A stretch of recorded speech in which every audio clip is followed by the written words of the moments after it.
To the PHLY Eagles post-game show. The Eagles are going to the Super Bowl! Super Bowl! Yeah, baby! Yeah! Woo-hoo! And it's presented by the good folks at Bet365 and TrueMark Financial. Download the Bet365 app and use code PHLY365 when you sign up, whatever the moment. It's never ordinary at Bet365 and visit TrueMark.com/compare for full details and to apply today. TrueMark Financial, federally insured by the NCUA, equal opportunity lender.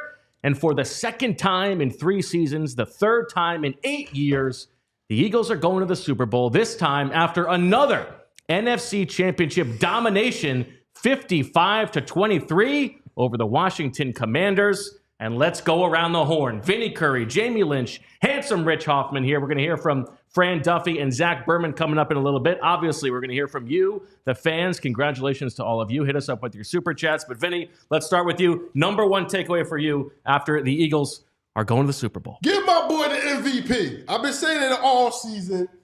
3 touchdowns, NFC Championship. We're going to New Orleans. I got my glasses somewhere here. Hold on. And everybody know what comes after that. Saquon! I mean, you called it. This whole season was manifested by you, Vinny. Jamie Lynch, over to you. Eagles go to Super Bowl! I can't wait. This is awesome. They feel like a team of destiny. What a season. Saquon Barkley, I believe, just had the greatest season by a running back ever.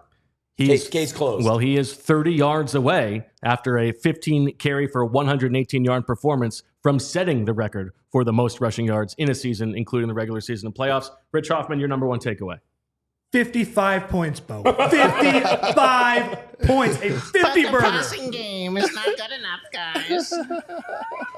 Unbelievable. We talked about the passing game all year, and in the biggest spot, Jalen was awesome. Saquon was awesome. Kellen Moore was awesome. You know, they switched centers at halftime. Didn't matter. Amazing game from the offense, man. Let's get a little thumbs up for the Super Bowl. Come on. Super Bowl. Yeah, we are back. All my guy Jalen do is win, baby. Jalen Hurts, 17th I think, win of the year. Played perhaps his best game of the season. I mean, this was the Eagles' best game of the season on offense by any measure, by points scored, by EPA per drive and success rate, all that stuff. Jalen Hurts, 20 of 28 for 246 yards and a touchdown, and on the ground, adding 3 touchdowns himself to go with this dominating performance against, we were talking to the Commanders beat writers in the press box, and they're like, I don't know, this team is a team of destiny. I'm just being around this team. I mean, they lost by 32 points. It was a domination. And Vinny, really, from the beginning, I mean, the first play of the game for the Eagles is a 60-yard touchdown by ya boy. Say what? Say who? Say what? I say Saquon. Man, he just was running like a man possessed out there. Like, from that first touch, when that touchdown, I'm like, oh, yeah, this is about to get ugly. And it's crazy. It's crazy because, Jamie, we said this game was going to get out of reach. Yeah, we did. A lot of people felt the double-digit victory. We had a couple people pregame taking alternate lines on Bet365. I told you when I was checking in from the Hard Rock, I said this is going to be a blowout. Places in shambles. I don't know how we ever recollected ourselves.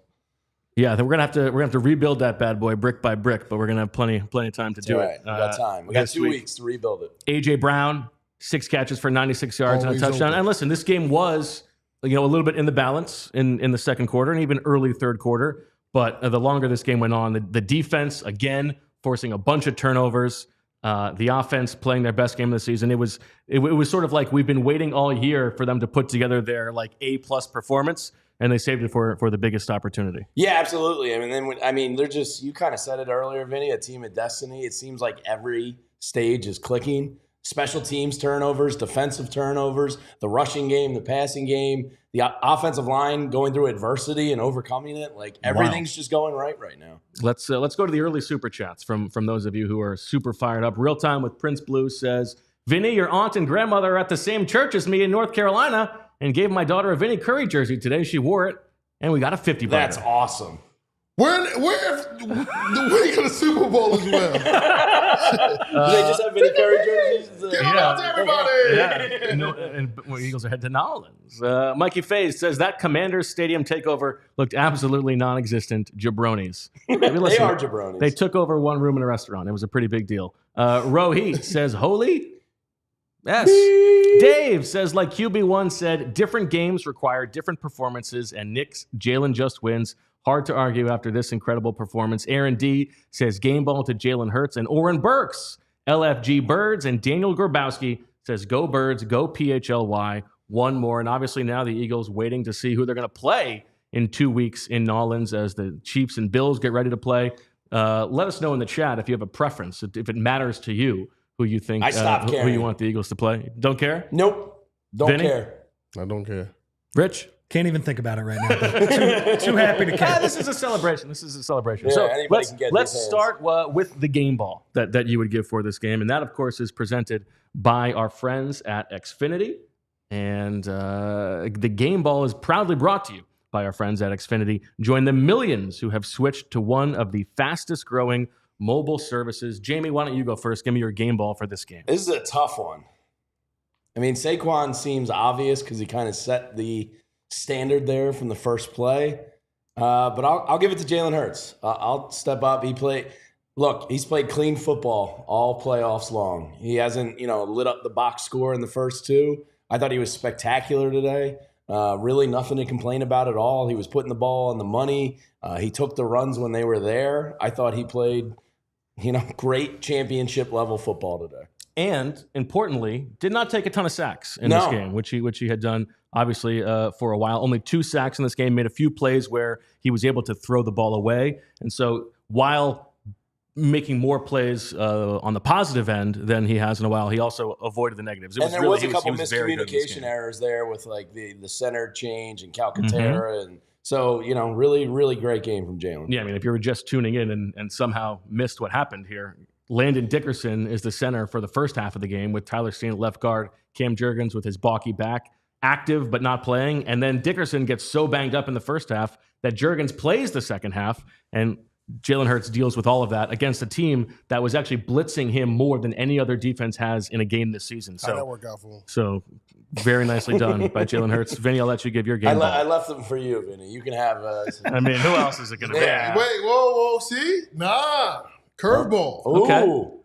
Curveball. Oh, you're going to steal mine, I think. Go ahead. I'm going, oh my God, out of Vanderbilt, Oren Burks. Oh. Take this song from somebody. That was You got to punch out the sack. The man huge was all over play the in this field. game. And it was a next man up mentality, and he just took the soul from the Washington Commanders today. Oren Burks, my game ball go to you, brother. I believe Oren Burks, unless the Chiefs win, but Oren Burks will be playing in the Super Bowl for 2 years in a row. Wild. Played there last year with the Niners. Rich, give us your game ball. Vinny, who's my game ball? Say what? Say who? Say what? Say what? I mean, Washington, that crazy first drive, 18 plays, 54 yards. I don't think I've ever seen anything like that. Dan Quinn decides to kick the field goal. Yeah. Eagles get the ball. Saquon takes it to the house in one play. 3 broken tackles on that? What was that, like 18 seconds? I mean, it was a good play call. It seemed like they got them flowing in the other direction. But, Saquon spins out of like 3 tackles, and it's the same thing it's been all year, Bo. The offensive line gets Saquon to the second level, and then he makes a couple guys miss, and it's a 60-yard play. Unbelievable. I think those are all very good answers. Man I'm is a cheat code. going to go somewhere else with my game ball. And I'm going to give my game ball to Nick Sirianni. Because what a year. Wait. What a year. Hold on, whoa. I love this. The game ball going to who? I can't come you. correct here. I mean, listen. What is going on? Oh, man. And I think this is the great thing about, when a team gets to the Super Bowl, is you think about everybody's story. And there are so many unbelievable stories on this team. Saquon Barkley leaving the wasteland of the New York Giants and like finding out what it's like to be somewhere else and running like a man freed all season long, better than any expectations could have possibly had. Guys like Oren Burks stepping up in the big moment. Jalen Hurts listening to all the noise and playing his best game of the season. But Nick Sirianni, what a story it is for him to have been so maligned all offseason long, going into the season. The Eagles brass replaces his coaches. How's he going to deal with all this stuff? The early season yelling at the fans and all of this stuff. Shaved head. And in this game, first of all, he had this team absolutely ready to play and not baited in by some of the Commanders' nonsense in this game. And also, to his credit, they were when this game was in the balance early in the game, he made some aggressive decisions that is not necessarily what he's done all season long. That 4th and 5. Going for that, and you hit the big play to A.J. Brown. All the credit in the world to Nick Sirianni for getting this team to the Super Bowl. Absolutely. That 4th very and 5 impressive. play call today might have been I don't want to say the thing that kind of sealed it, but that was huge in the moment because an enormous play. If that's incomplete, the Commanders getting the ball, short chance field, to take the lead at half. and then it's a 1-score game again. That took some balls. So congratulations to all of our recipients of the Xfinity Mobile Game Ball. And they robbed my guy Nick got a Coach of the Year, man. I don't care what anybody say. Well, I fired him last offseason, so hell of a year, Nick. I mean, he's risen from the dead. And then Jeffrey Lurie gets presented with the trophy by another one of your boys, Nick Foles. Man, fantastic. What a night, man. Or what would you call it? An evening night. Don't matter what it is. Tell us in the chat. What a free drinks at. I don't even like to drink, but I want to drink tonight. Wait a second. You don't like to drink, but you have more wine than anyone I've ever seen in my life. Yeah, that is true. That is a nice wine. You do. I have to have, for my guests. Come on. Yeah. Okay. It's you don't want to drink a lot, but when you do drink, you want it to be a good drink. So let me, guys. Do you guys understand that our Georgia Bulldogs got a national championship and now they're getting ready to go to the Super Bowl? That's another one of the guys that you talk about. Jalen and Nolan were great again today.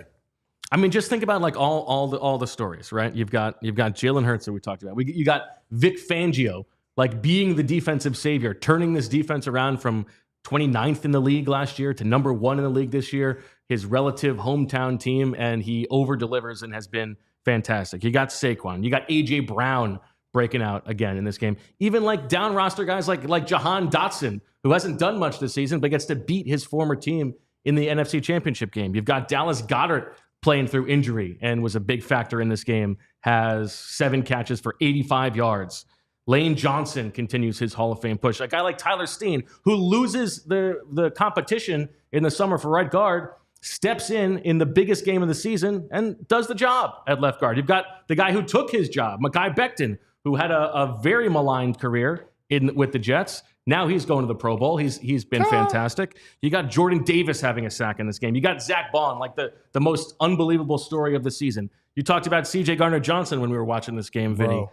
2 years with the Eagles, 2 Super Bowl appearances, right? Not a coincidence. Like Josh Sweat. The Eagles want to cut his pay in the offseason. He comes out and has a great season, sends them to the Super Bowl. Unbelievable. Every single person on this roster, from the players to the coaches, when you get to this level, it's there are just so many things to appreciate. It's like the Kelsey speech from when they won, but they all deserve all of these stories to sort of come full circle. And guys, you guys got to understand, I'm overly excited from the beginning, from week 1 to now. I've been saying it all year. Them guys is getting ready to gel. They're getting ready to gel. They're getting ready to take off. They're getting ready to gel. They're getting ready to take off. And I don't know how many turnovers later that defense got. I mean, insane. They have 10 turnovers in 3 games. Oh my Remember God. the first month That's of the year when they insane. would never get a turnover? That's insane. They saved them up for the right time of the year. So you've got Baun forces one on the second possession of the game for the Commanders, and Reed Blankenship falls on it. Great job. You've got the Oren Burks one that you talked about. You've got Will Shipley and Kenny Gainwell forcing We one didn't have that one on their bingo card. on special teams, and then you did at halftime predict it correctly, Jamie. Your boy Quinyon gets another. That was a hell of a pick, too. A little tap play, catching it on the ground. Fantastic. I mean, what a rookie year him and Cooper had. They changed everything. I mean, you just fast forward to last year when we went out. James Bradbury's due back any day now, 4 to 6 week injury. So maybe we'll see him in the Super Bowl. But the secondary last year was just getting abused. And Howie and the front office, credit to them. First 2 picks, boom, boom, changed everything. I mean, this game had so much. We even had the first time I've ever heard the refs basically threaten to just give a team a touchdown. Unbelievable. I didn't know that was a thing. Learn something new every day. That was fantastic. Luvu coming over the top like time and time again. It's like, they've been warned. We'll just give him a touchdown. Like, Do it one more time. Like the guy in the courtroom. Did you know that was a rule? No, I didn't know. Yeah. That's wild. Fantastic. All I right, like the rule, though. Yeah, I like the rule. More super chats to get to. Aaron D says, shout out Kellen Moore. And absolutely, Kellen Moore, I think, called his best game of the season. Cleveland John says 55 for BG. I love that. Vinny, what do you think? Can we get him love back that. for the Super Bowl? I love that. Is BG going to make a comeback? Talk about a story that would be. I might have That to would be FaceTime crazy. and get some answers before the show's over. Aaron D says Jalen Hurts outplayed Jaden Daniels. Game ball to Jalen. Eric says, just need a shout out to my best friend Rhino, Bears fan who supports the Eagles with me like none other. Go Birds. Shout out what a out good to friend. Rhino. Shout out to What a good Rhino. Hope friend. he's watching CHGO when he's not watching PHLY. Ace J says LA Philly Dogs sound off Nola ain't ready for us. Let's just make sure that the Eagles fans going down to New Orleans stay away from the Hard Rock Cafe because that is not the place to take over. Aaron D says LFG Oren Burks.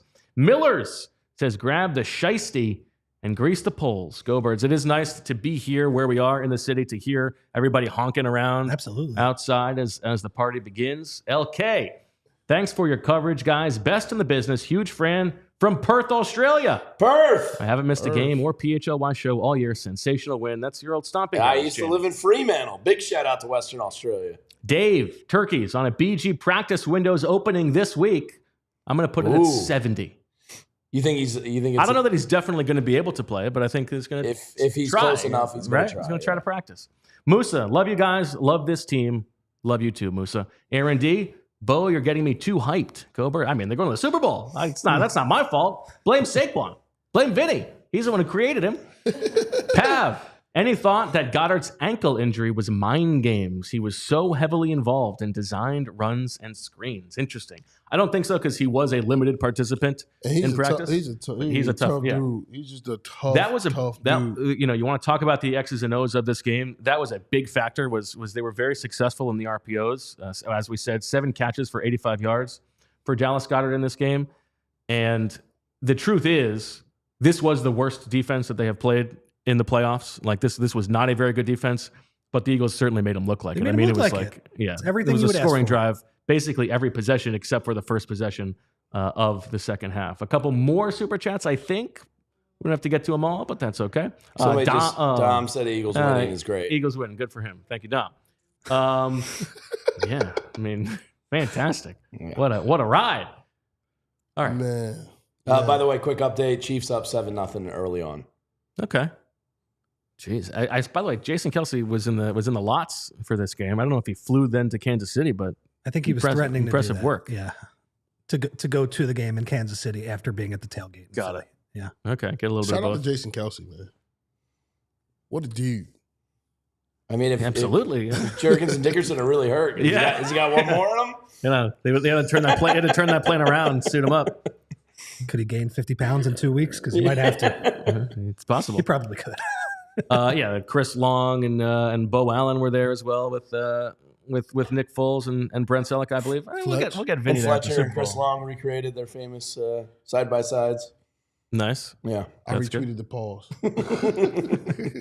Zack Baun, you talked about what a story that was, Jamie. I mean, he was a monster in this game. 12 tackles, leading the team, and that first turnover was such a big play in the game because as you talked about that first drive, Rich, like they were really moving the ball. And listen, they didn't get a lot of chunk plays. It felt like that was the game plan for Vic Fangio in this game. I don't think the Commanders had a play.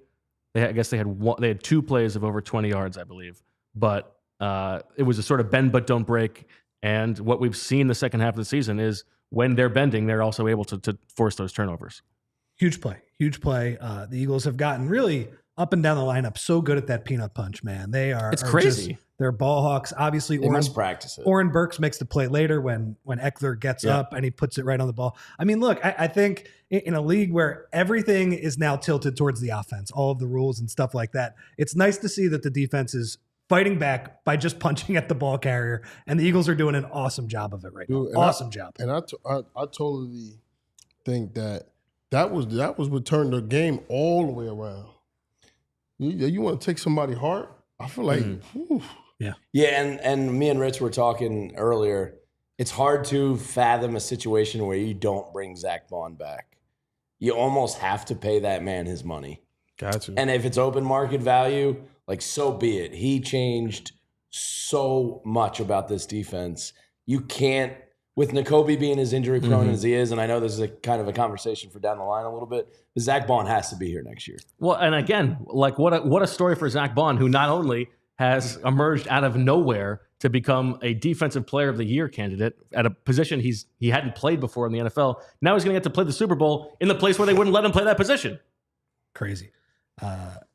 Eagles win by 32. So the last three NFC Championship games, Vinny was a part of one, 38-7, 31-7 a couple years ago, and they even jumped the final score of the outcome. Wait, so what was the score of the Niners game? 31-7. 31-7, okay. 38-7, 31-7. They said, nah, we're going to win by more. So the last three NFC Championship games, the Eagles have won by a combined 88 points. Wow. Pretty good. Unbelievable. I guess all you got to do is What get to the the hell, championship man? game, and then it's a blowout. What the hell? Yeah, just get an NFC Championship game at home, and you are guaranteed a blowout, it turns out. Fantastic. The defense, the pass rush in this game, Vinny, I think worth shouting out, because I don't think that anybody would have predicted in this game that the Eagles would sack Jaden Daniels more than the Commanders would sack Jalen Hurts, but they sacked him 3 times. Oren Burks getting home once on a blitz, Nolan Smith with a big play, and Jordan Davis with a huge play for a guy who is not always relied on as a pass rusher. And you missing my guy. Who am I missing? Nolan Smith. I said Nolan Smith. Did you? Yeah. Dude, the Nolan Smith one was crazy. That was a hell of a play. The closing speed was wild, Bo. Another guy who, like, you think about the season that he has had, going from a guy who had to play in the final preseason game to now being probably the best pass rusher on the team. Yeah. Fantastic. Man, I like. And did y'all see that one clip? You know, I know we always sit back and we as we watching the game, talking about communication. You see the one clip where last week where they actually talked, and Jalen Carter got the sack. You know, did you guys see that clip? The one where Carter was like hitting his head. I think Zach actually talked to those guys in the locker room about it this week, and Jalen Carter said, sometimes he and Nolan have played together so much that sometimes they're able to just give each other a look and they know exactly what their move is going to be. Man, you gotta love the chemistry. Chemistry getting us to New Orleans. Yeah, I mean, that gambit has certainly paid off. All right, let's take a little break very quickly to hear from our sponsors, and then we've got much more to come. We're also going to hear from our friend Fran Duffy, who's out scouting the draft, but he's got takes on this game, so we're looking forward to that. All right, our first sponsor is our friends at Bet365. You know that it's never ordinary at Bet365. They've got 90 million users worldwide. They live stream over 780,000 events each year with early payout offers across the NBA, NHL, NFL, and MLB. Bet365 pioneered live in-game betting, and today they offer the widest range of games and markets available for live in-game betting across 78 sports. They've got early payouts. They've got SGP Sundays. And there's only one game left this season for the Eagles to play, and you to lay a little hooch on, and it's the big one. So if you want to open an account, you can open an account with Bet365. New customers get $150 in bonus bets when you bet $5, win or lose. Sign up, use the code PHLY365, deposit $10, and place a bet for $5 to get $150 in bonus bets. If your bet wins or loses, bonus bets can be used on the spread, totals, player props, futures, and more. Whatever the moment, it's never ordinary at Bet365. Must be 21 or older and physically located in Pennsylvania. If you or someone you know has a gambling problem and wants help, call 1-800-GAMBLER. And our friends over at TrueMark Financial have got you covered. Maybe you're going to, spend a lot of money to go to New Orleans in 2 weeks, and you want to put it on a credit card. Well, right now with TrueMark Financial Credit Union, what if you could pay it off faster and with 0 interest until 2026? It's true, because TrueMark right now is offering a 0 interest on balance transfers for 12 months for all your payments, so you can go towards reducing your balance, not just covering the interest costs. And here's the play. Just transfer your existing balance from another institution to a TrueMark Financial Visa credit card and take advantage of this amazing offer. But hurry, you have to do it before February 28th, upcoming, just 1 month from now. So whether you're interested in earning rewards, cash back, or simply prefer that low rate on everyday purchases, with TrueMark Financial, you can choose the credit card that best fits your financial needs. Visit TrueMark.com/compare for full details and to apply today. TrueMark Financial, federally insured by the NCUA, equal opportunity lender. Terms and conditions apply. All loans subject to approval. 3% balance transfer fee applies. Standard rates apply after the promotional rate. Also, a very good time for us to tell you about just getting in on the action with PHLY, because we've got, first of all, a great deal for diehards to sign up now. You want to read Fran Duffy's draft coverage, which, by the way, tomorrow he's dropping his spreadsheet, his monster database of draft prospects. You can only get that if you are a diehard, and now is the best time to do it. You get a big deal if you sign up. I believe it's $48 for the entire year, which is a huge break. You've also got Zach Berman's writing, everybody else is writing.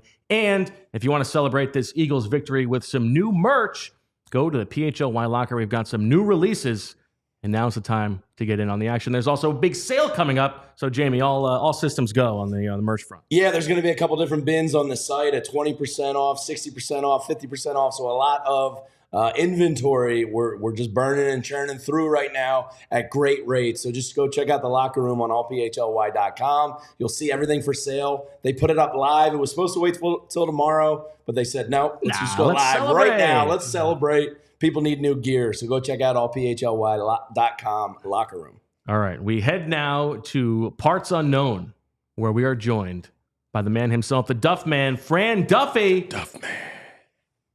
Oh, look at that. Fran, how you doing?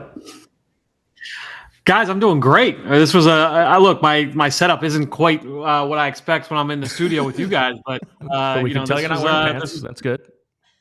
I am wearing pants. I have my PHLY hoodie. I am wearing pants. So you got your good hoodie. He's got his merch as well. Fran, what do you make of this performance? I mean, all year long, leading up to this. I mean, just an outstanding performance, obviously. And it's, look, here's what I loved about this win, right? Everything that we've come to expect from this team. You had the elite running game. They set an NFL record, 7 rushing touchdowns in a postseason game. You get the defense showing up in a big way. You get turnovers. You get stops. What they did to Jaden Daniels, the next-gen numbers are already coming in. So some of the things they did to Jaden Daniels, just outstanding, limiting him as a scrambler, limiting the plays what he was able to do, like outside of structure, late in the down, where he has just been killing teams this year. That's where, I mean, they just put the lid on everything that Jaden Daniels was doing. But to me, this was everything that we wanted from the pass game for the last 2 months. This is what we got in this game. Yeah, and I think you give credit to Jalen Hurts. You give credit to Kellen Moore. You give credit to that entire coaching staff. He had 8 incompletions all afternoon, Jalen Hurts. 4 of them were throwaways, like good throwaways. So he had 4 like legitimate incompletions, and one of them was like the drop on the Saquon Barkley. A couple of them were downfield. He was much more aggressive in this game. So just to me, like this was a complete, total, decisive win. He had big plays on special teams again. I mean, just a complete team win in a got-to-have-it game. And now they're going to the Super Bowl for the second time in 3 seasons and the third time in 8. It's just an outstanding game. What from that offensive game plan was most impressive to you or most surprising, I guess? I think to me, just looking at I went back and just as the show was starting, went back and just looked at my notes in terms of what those passes looked like, and you saw a good mix. I don't have the precise numbers, but a lot of play action, a lot of RPOs. Bo, you mentioned like Dallas Goedert in the RPO game, like getting that going. Much more aggressive down the field, like the downfield throws were there and an open option here in this game. We saw Jalen hooking up with AJ Brown, and even when they didn't hit, you saw some PI penalties called. You saw positive results with Jalen being aggressive down the football field. And again, like these were the things that we were worried about coming in, and not just coming into this game, but over the last couple of months that we just did not see. And so being able to see that, I think was huge. But it's not just the play action, the RPOs. You saw a couple of like the jet sweep motion push passes with DeVonta Smith. Like they went for like quick hitters. They went to easy completions, just getting the ball out fast, finding ways to just stay ahead of the sticks. So to me, like the creativity offensively was more than what we've seen in recent weeks. And to me, like the execution, just outstanding from Jalen Hurts. To that point, as I'm looking at it now, Fran, and this is interesting. So time to throw, it was his fourth quickest of the season. But even though he was throwing the ball downfield, this was his shortest air yards per attempt of the season. So to your point. My guess being because of you had a few that were behind the line of scrimmage from the push passes. You had a couple others that were receiver screens to Dallas Goedert that were at the line of scrimmage. And then you had those RPOs. So you were able to balance that out in terms of how you were affecting them down the football field. But they had 3 completions of 20 plus. That's the same exact number that the Washington Commanders had in this game. Not that I was tracking it for swooper standpoint, but I was just keeping an eye because it was important in the game. I think when you look at what they were able to do in this football game with the run game, pass game, there's just and Bo, you talked about it too, like the guys stepping up. How many times did Tom Brady point out Saquon Barkley in pass protection in this game for completions from Jalen Hurts? On the first play of the game, A.J. Brown, he's repaying the favor, right? He's setting the table. He blocks 2 guys on that pin down block on the Saquon Barkley 70-yard touchdown. So everybody kind of chipping in, doing their part, and it leads to a complete team win. Yeah, on that touchdown, the Saquon 60-yarder, Fran, you told us all week that this Commanders defense, where they were weak in run defense, was on the edge and not necessarily up the middle. What did you see on that play? Just they went where it was a misdirection play. So when you have it's called a jet flip, where you're going to have jet action going one way to try and hold those linebackers. Even if you don't pull them all the way over the other side, it holds their eyes for just a second, and that allows those blocks to develop on the outside. A.J. Brown, he's pinning down on the defensive end, and he doesn't need to like completely dismantle Dante Fowler, but again, just needs to hold him up just a little bit, allow Saquon Barkley that time to be able to get to the perimeter. It just so happened that A.J. did such a good job on Fowler, it created a traffic jam there that Bobby Wagner got stuck in. So, that's basically all they needed at that point was just you get that crease, and then you got Saquon Barkley's speed to get to the corner. And then once he gets to the second level with a head of steam, he's just so hard to get to the ground. And that's what we've seen all season long on those big play runs is that, you get him up to the second level, and that's half the battle. And then he's able to do the rest. And that's why he's been so good at creating those forced missed tackles, the rushing yards over expected, that metric from Next Gen Stats. The reason why he's so high there is that he gets up to the second level at top speed. And when you're that big and that powerful, but you're also that fast, you're just tough to get to the ground. How about the other side of the ball, Fran? On defense, it's a little bit tougher when you're just watching the TV copy. But what jumped out to you from Vic Fangio's game plan? So he was pressured Jaden Daniels on 25% of his dropbacks. He finished 3 of 10 for 22 yards when he was under pressure. They did an outstanding job of making sure they get to him with 4, not giving up bodies in coverage. It was the 6th fastest time that Jaden Daniels had to get rid of the football in this game. He was pressured on average in 2.44 seconds last week against the Lions. It was 2.56 in this game. And so what that means to me, last week it was a lot of like blitz from Detroit, and it was a lot of fast pressure. He's able to escape and make a big play. Here in this one, the Eagles leaned more often on those 4-man rushes and those exchange pressures. And by leaving 7 guys in coverage, now you forced him to kind of read things out a little bit. And one of the things that stood out, just looking at these numbers as well, on those plays where he held it for over 2.5 seconds, Jaden Daniels was 11 of 24 for 100 yards. And so they did such a great job, again, of forcing him to hold on to the football, second guess what he was seeing, and just take away those throws. Even Quinyon Mitchell, outstanding job in this game. I've got the numbers for him versus Terry McLaurin. Give it to me, Fran. Quinyon Mitchell. Make sure you're sitting down. Keep that laptop exactly where it's at. Yeah, keep that laptop. Yeah, we don't need to see anything here, Jamie. Keep that laptop on your lap. Smoke. Quinyon Mitchell lined up against McLaurin on 36 routes. Lined up in press coverage on half of those plays. So 18 snaps in press coverage. 1 catch for 7 yards on 4 targets for Terry McLaurin going up against Quinyon. Obviously, we saw the interception late in the game, but again, just a total team defensive effort. You guys mentioned the sack from Nolan Smith and what he was able to do. We saw Jalen Carter get home. We saw Jordan Davis get home. Jamie, you and Rich, you guys asked me, like, all right, what can they do to try and keep Jordan Davis or keep Jaden Daniels in the pocket? Well, we saw that same kind of like bait and switch there where you spike the defensive end inside, you loop guys around, and you have guys there waiting. That Oren Burks sack, that was that exact kind of idea where you're basically trying to force him out to his right, and you have somebody there waiting for him. It was just a perfectly executed game plan from Vic Fangio. Uncle Vic. Fantastic. You got any questions for Fran? Yeah, Fran. So I got a question for you. What did you think about the turnovers? Was that 10 turnovers in 3 games? I mean, that's the thing is that, when it rains, it pours. And for the Eagles right now, what they're getting defensively, we talk about how like the sacks come in bunches, and it's the same with turnovers right now. They are just flying to the football. Guys are just so precise with those peanut punches, getting the ball out on the ground.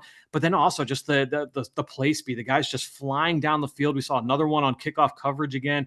So 2 weeks in a row, we've now seen those turnovers on special teams. So I think when you're looking at this team right now, they're just playing with a ton of confidence. I would expect that to continue when they go down to the Big Easy and take on whoever this is, if it's going to be Buffalo or if it's going to be KC. Right now, Kansas City's up 7-3. The first quarter about to come to a close. Yeah, Patrick Mahomes just fumbled again. Fran, we all learned something new today in the game, and that's that the refs could apparently just award touchdowns if the other team cheats enough. Were you aware of that? No, I'm like sitting here, and through parts of the game, I was actually on the phone with Meg and with Francis. Francis, by the way, said that when he grows up, he wants to climb a telephone pole. So he's watching the celebration at home right now. I took Jane last year to the they have at the Italian Market the Grease Pole. The pole climbing festival, and for like still every now and then she will just start chanting "Climb that pole." Climb that pole. Yeah, it was. He's having a good time right now, but but he was like cracking up at the fact that Luvu kept jumping over. He was like, "Did he just do it again? Like, why did this keep happening?" But the fact that like the ref came out 2 times and had to say something, I was like, the third time he's just gonna like send them to bed without dinner. Like it's just like, all right, they're putting these guys on timeout. I've never seen anything like that. And then follow-up, is Jalen Carter, was that his audition tape to join the International Box Slapping Association or whatever the hell that was? Oh, man, that was so funny. Yeah, I mean, look, he is such a monster, and we saw it in the run game. We saw it in the pass game. He jumped. There was a Vinny. Did you see the clip that was going around from the first half where they tried to wham block him? They brought a tight end from the opposite side of the formation to go low on him, and he hurdled it. The guy went low, and he just jumped on it, landed on his feet like a cat, and he was going and chasing the play from the backside. I mean, he's a freak of nature. And my last question for you is, who do your game ball go to? Ooh, Xfinity mobile game ball.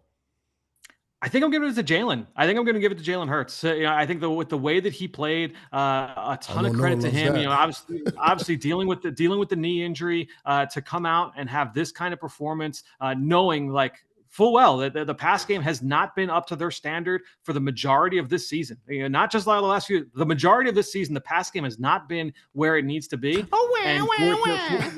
For it to turn up the way that it did here in this one, it gives you a lot of confidence, certainly going into the biggest game of the year. Do you care at all who they play in this game, Fran? I was just talking. Fireworks.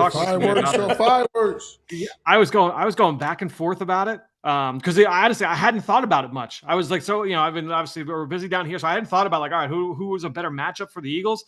I think I'm landing on Buffalo, and I do think Buffalo wins the game. I think Buffalo might be a little bit of a better matchup, only because that defense, they're a little bit more liable to give up big plays on the ground. I think that schematically they do fewer things to mess with the quarterback. Like it's still a tough defense to go against, but they're not going to bring like the crazy blitzes and coverage rotations that Steve Spagnuolo is going to bring, right? So to me, I think that, it's probably a better matchup going up against the Bills, but I don't know. You don't want to sign up to play against Josh Allen either. No. And you wouldn't have to play the 12th man, the referees. So that counts for something. Hey, Fran, I will say, if it is the Bills, I mean, I would think that like 49 of the 50 states are going to be rooting for Buffalo. Yeah. Oh, definitely. Absolutely. So the underdog mentality will certainly be back in full force. If The that's bad case. guy. Hey, Fran, do you think Nolan is having that a run like Von Miller? When that one run he had, what was that? Super Bowl 14? MVP. Oh, yeah. 2015, Yeah, but during the playoffs, he was on a tear.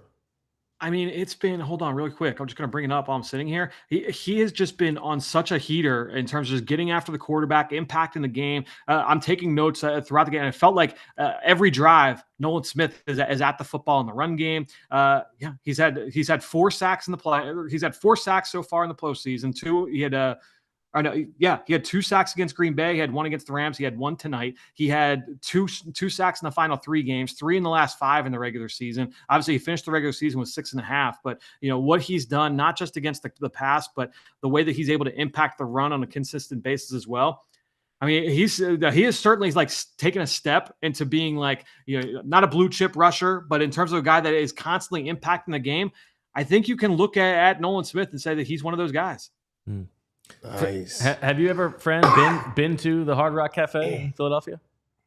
I have. I'm afraid to see what it looks like when I come back into town next It's Friday. gone. That thing is gone, man. 5 days from now, I'm afraid to see It's up in what smoke, happened. man. That thing is rubble.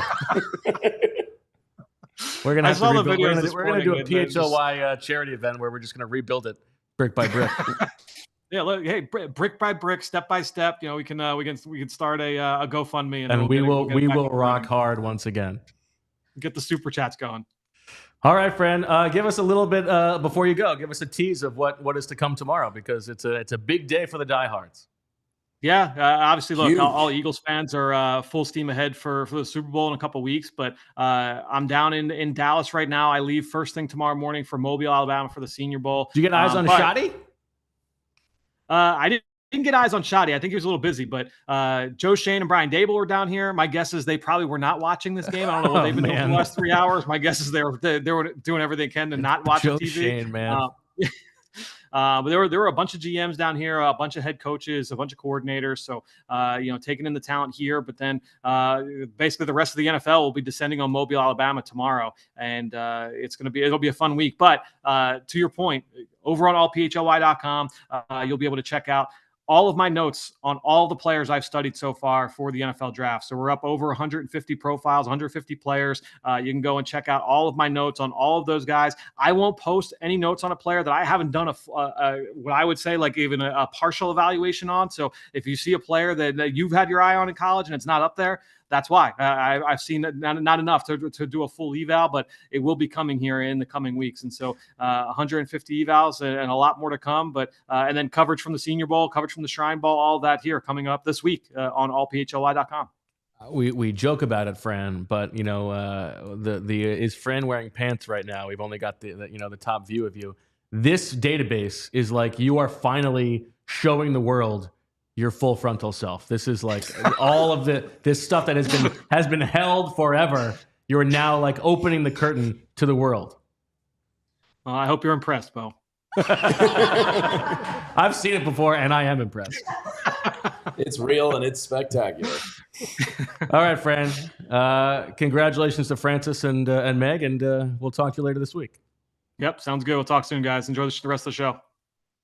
All right, good stuff. How about let me frame it to you guys this way. And Rich, I'll start with you. Who are you happiest for? Who am I happiest for? I think Zack Baun is way up there. Yeah, just a that's a good guy one. who, was like the third signing on the first day of free agency. Yeah. We thought, okay, maybe he's going to be a special teamer. And then not only have this season where he's made himself so much money, not only have this season where he's established himself at a completely new position and like rose up to be one of the best players at that position, but he's going to start in the Super Bowl and he's going to be a problem for whoever wins this game tonight. And just honestly watching them mic'd up this week, it was like Jalen Hurts was the main character of the Eagles mic'd up, but they had Zack Baun mic'd up, and like just the way that he like put his arm around Jalen Carter after it was over and was like, Bro, you won that game for us, man. That was awesome. He just seems like an awesome dude. I've really enjoyed his interactions with Nakobe all year. I think Zack Baun is my number one. I'm happy for him. That's a really good one. I was talking to, because Zack Baun was asked about C.J. Gardner-Johnson because they played together in New Orleans. So I wanted to know what C.J. Gardner-Johnson's perspective was on Zack Baun. And at first he did like, oh, he's a terrible player. He's a terrible teammate. He's doing the joking thing. But then he's like, yeah, like I'm so proud of him for how far he's come. Then they do their little handshake that they've had for like 5 years. The Zack Baun story, it's so great. Like to have been one of his teammates and see him now, you must be like, where did this come from? It's really maybe one of the most unbelievable stories that I've ever seen. Going back to New Orleans to play that game. It's crazy. Awesome. How about you, Jamie? Real quick, I just want to shout out Jesus Zoidberg. He said, I'm happiest for my mom who's going through chemotherapy and watching a team fight as much as her. Go Birds, go Mom. Hell yes, Mrs. that? Jesus Zoidberg. Kick that cancer's ass. We're all thinking of you. I am happiest for Saquon. Yeah. To see, there was a report that came out yesterday from the New York Post. I forget the writer, who said he passed up 2 opportunities with other teams for more money, and he chose here. He's from here. He went to Penn State here. He took an opportunity behind one of the best offensive lines in football, and he turned it into probably the greatest running back season ever in NFL history.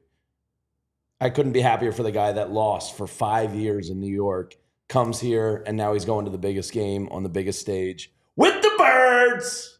Vinny, how about you? You know who comes to mind? Jalen comes to mind a lot, too. I want your perspective on Mekhi Becton, having played with him that's a good one. with the Jets. That's a very good and one. everything that he went through there, and now getting the chance to be a starter and having never played in a playoff game before, gets to go to a Super Bowl. Man, and then him Pro Bowl, Yeah. Pro Bowl, Super Bowl. I'm so happy for him, man. He deserves it. He works hard. And, I know we talked about that on the show before. Man, when you go to Stout University, you become a different dude. Mm-hmm. And, man, all you got to do is just, put your right and left foot forward, man. And I'm definitely happy for him. Great little celebration with Saquon, too. I don't know if he called out one of his touchdowns. They did the home run. Like, it was solid. I like that. I'll throw another one out there, Bo. Vic Fangio. Yeah. Right? A guy who has He's been making up for the Phillies. He's been considered like the godfather of modern defense, but hasn't really won a lot in the last decade, right? Mm-hmm. He's bounced around. Obviously, the Johnny Gans thing a couple years ago was pretty awkward. He might have been the defensive coordinator last year. To come back home where he said, I want to finish my career here. This is where I started in this general area. I was an Eagles fan growing up. To orchestrate a worst to first turnaround, it's pretty impressive, man. And there are guys on this team because a lot of this team was here 2 years ago when they went, right? But there are some other veterans. You talk about Mekhi Becton and Vinny. For you, when you first went to that Super Bowl in 2017 and you guys stomped the Vikings in that NFC Championship game, what was going through your mind? Man, damn, we just did this. It's something that, we set a goal for ourselves that summer. I remember going to the Eagles playground, built the playground. Yeah. And that's all us, like the players and everybody was talking about. And I remember Ashan just saying, ain't no what if, bro. We going to the Super Bowl. Really? And everybody just stopped for a second, looked at him like, shit, we going to the Super Bowl. And then it's just crazy to how that season went. Mm-hmm. And that reminded me coming off that bye week, remember I went by to NovaCare. Mm-hmm. I saw Uncle Vic. Yeah. And just coming off that bye week, the Eagles has been on a tear as a whole group. Yes, it ain't been all the way pretty, but just listen, win is the ultimate goal. And just to see them go on that W terror, man, it's crazy, man. So I would say I'm most happy for, I'm gonna say Howie. Okay. I'm gonna say Howie, man. To get there 2 times in 3 years. And the draft, he's been like the drafts, the free agent pickups, the rehiring and firing of OCs and DCs. It's just been crazy. It's been like a little chaos over there.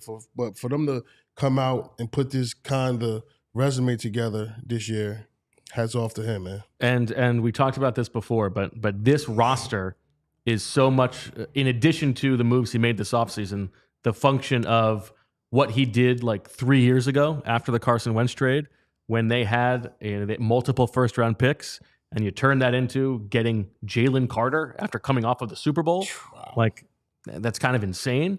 And we talked about they're the only team in the league that's like in the top 10 the past 5 years of total wins and like draft pick equity, which doesn't even include AJ Brown. Like they turned just regular first round picks into those picks and AJ Brown and Jalen Carter. It's unbelievable what they've pulled off.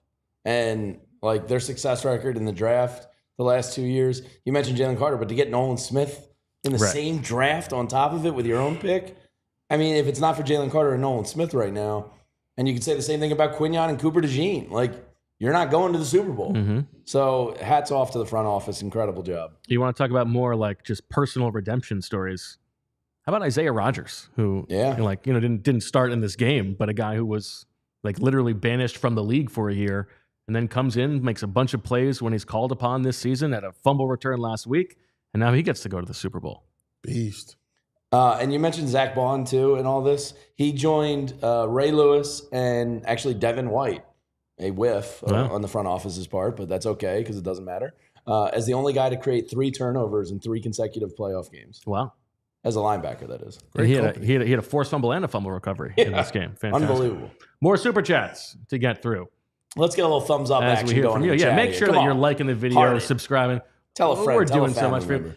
member. By the way, we are going to be like out in full force in New Orleans, so we're very much looking forward to that. We're going to have all kinds of extra content in addition to the stuff that we always bring you. So don't worry, we're going to be bringing it 110% down in New Orleans. Cool Papa Bear says, Vinny, they brought the ruckus. That club on Biotish. That play was so funny to watch. It was so funny. I need to give Bo him with that. an outright cackle on that one. Which was the louder cackle for me outrageous. today? The first Saquon run or the Jalen Carter slug? I think the Jalen Carter, because I was the Saquon cackle was a true out of nowhere cackle, but then I was aware that I was in the press box, and so like the Saquon one I can let, or the Jalen Carter one, we were here among friends. I can let that go. Musa says, can't believe this team, which we appreciate. Lawrence Deacons says, LFG, Eagle from London checking in. Bo, please read this in an accent. Fly, Eagles, fly. All Jalen does is win. That was very unsteady. I was bouncing between different. I needed a second on that one. Brent says, just need Bo to give Josh Harris the grouse. We'll get to Josh Harris. Don't you worry, Brent, my friend.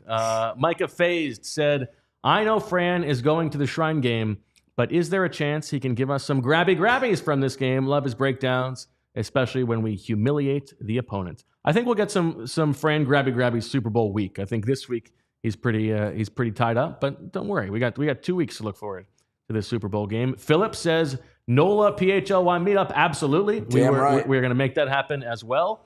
Aaron says, go Birds. And Q, Claude. Loved all the creativity with Goedert. I thought that really was a fun aspect of this game. And they seem to come on like a lot of like second and longs to either get him in third and short, like more manageable situations. They kind of bust them out. They gave the ball to him twice on handoffs as well, Rich. Yeah, the reverses and then the RPOs in the flat. And Dallas, I don't think he was 100%, but he was still running through tackles pretty good. And they schemed him up enough where he was very effective in the passing game. It was awesome.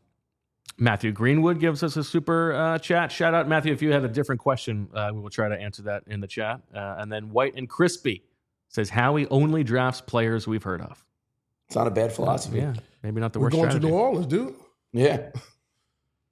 Quinyon and Cooper DeJean, as you talked about. I mean, what a home run those guys turned out to be. Totally changed the face of the secondary. And there's another guy, when you mentioned players you're happy for, Darius Slay, this could be. This that could have been possibly his last game at Lincoln Financial Field. His comments in the locker room this week made it seem like, he's pretty close. Pretty happy for him because he's kind of oddly taken a lot of fan heat. I've heard way too much Slay is cooked talk. Oh, interesting. And I think he's been phenomenal this he's been year. very good. Yeah. Yeah, for a guy that's 34 years old at a position like that, I think Slay's had a great year. So pretty happy for him to kind of get a last crack at this and go out on top. And a great way for us to once again tease the diehard sign up because Zach has a great story on Darius Slay that's up on allphly.com. Right now, he was very aware going into this game that this was probably going to be his last game at the LINC. He's thinking maybe one more year, but he doesn't expect to be back here. And he's very much aware of that and has been still a leader for this young secondary. So please check out that story from Zach. All right, let's take our second and last break as we await the arrival at some point of our friend ZB. Let's hear from our sponsors.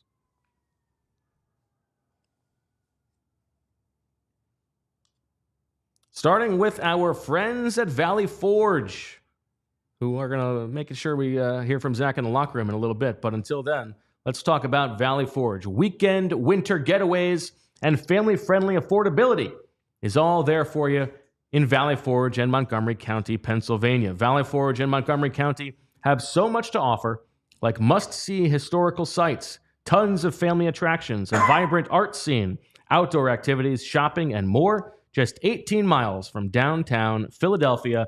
You got a free weekend next weekend. I know there are a lot of you who are thinking, I need all of Super Bowl weekend to myself, like to get ready for the game. Maybe you're going to try to get down to New Orleans. This weekend is an opportunity to put in some extra family time. Let's do it in Valley Forge. Let's make a little getaway out of it. ValleyForge.org can help you discover hidden gems, endless activities, and tons of places to stay in Montco. Get started planning that next getaway today. ValleyForge.org. Make it family time and make it Montco.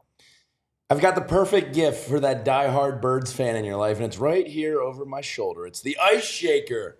And the Gronkowski brothers came up with it. They went on Shark Tank years ago to pitch their product, and now they're officially licensed with the NFL, NHL, NBA, NCAA, and Major League Baseball, and it makes the perfect gift. It was created and used by the Gronk brothers, and Ice Shakers has sold over 1 million bottles. They've changed the game for workout bottles, and they are beautiful. Just look at that Kelly Green Eagles one. It's awesome. They have changed it. And right now, you can go to iceshaker.com and use the code ALLCITY25 to get 25% off your order.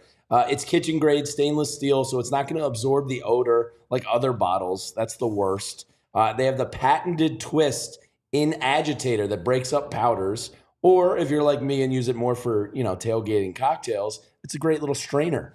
And they're third-party tested. It'll hold ice for 30-plus hours. And they're customizable. So send in your logo or check out the custom shop to get customized your favorite bottle. The agitator works as a great strainer for those parking lot cocktails. Order your team-branded bottles today at iceshaker.com and use the code ALLCITY25 for 25% off your order. Ice Shakers, show your support for the teams with the best branded workout bottles on the market. Ice Shakers. And once again, I'll tell you that we've got a great deal on the All City shop. Some new merch, and there's a big sale that was supposed to go live tomorrow, but the Eagles win, so we're pushing it ahead. If you go to the site tonight, make it happen. Hey, Vinny, what do you think of the sort of the chippiness of this game? We talked about, of course, in Week 16, the last time these two teams played, Louvu injures Jalen Hurts, C.J. Gardner-Johnson gets thrown out of the game. There's all the histrionics. It felt like in this game, maybe not that they were shying away from it, because we saw like AJ and DeVonta both going at Lattimore, but the Eagles were sort of more worried about themselves than the stuff that the Commanders were trying to bait them into. Listen, off one of the turnovers, all that chippiness went out the window. Yeah. There's a lot of heads down, But it goes back to, if you go back to that last game, Jalen don't get knocked out that game. Mm-hmm. CJ left too. It was going to look like I would look today. And we were saying that, and everybody said, no, that's not true. That's the thing. Yeah. Listen, I know Jalen was out of the game, but Exactly. listen, the Daniels would have come back anyway. I don't know. Like It was 23 to BG. That means 55. I think there's like it ended up working out for the Eagles because the Eagles losing that game gave the Commanders enough belief in themselves that they were able to go into Detroit and win and bring a worse caliber team to the Eagles in the NFC Championship game. Whereas if the Eagles had stomped them in that game, they probably don't beat the Lions, and then the Eagles have to go to Detroit. Maybe it all worked out for the Eagles. Really galaxy brain stuff. Really playing the long game, yeah. Yeah. Good You think stuff. they did that on purpose? Yeah, I did. Yeah. CJ GJ was like, just to the ref, throw me out. I'm going to see these guys in a month and a half. Yeah. Yeah. He knew what the magic words were, and he said them on purpose. Mm-hmm.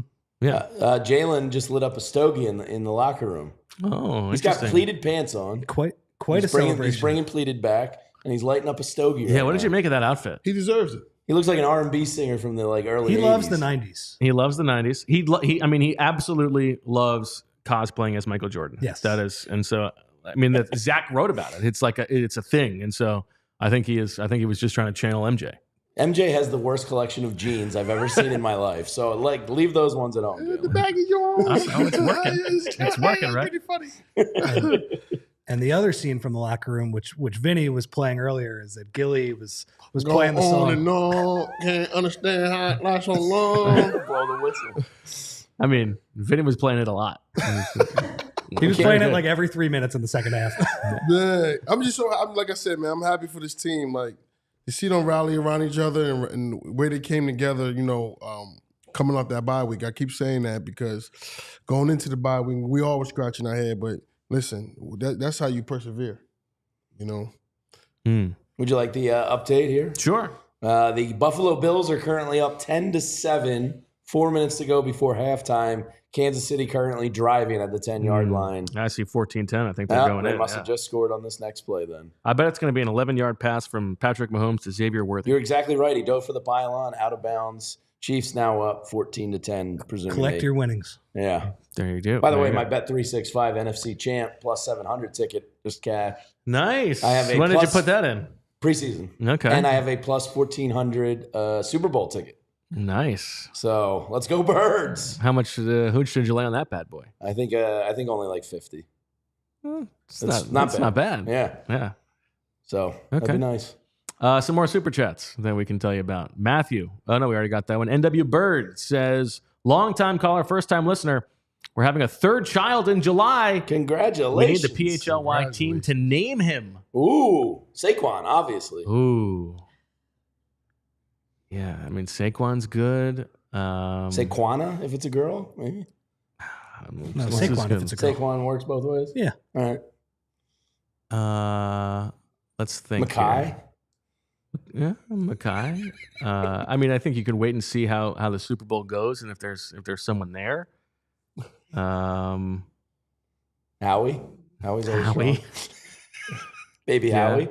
I think you could go Dylan because Dylan works for Boy or Girl, and this way you get to make sure that Dylan McMahon is actually a part of the Super Bowl roster, as he should have been in a game when they really needed a backup center.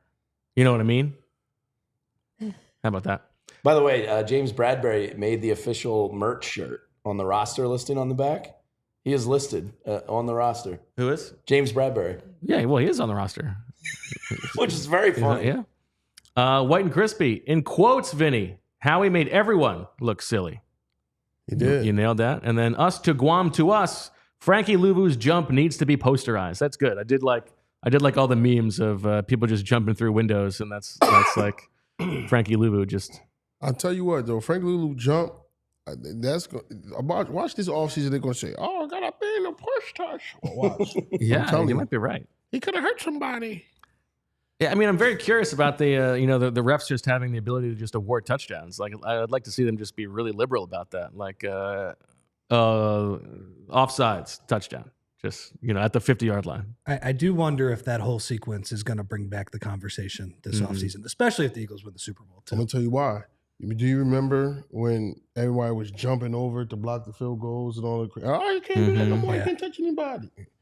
I'm telling you, it's going to happen. Safety issue. I mean, it was a huge talking point last year, and then Troy Vincent basically shut it down right away. He's like, we talked about it for 10 minutes, and we were like, no, it's fine. Yeah.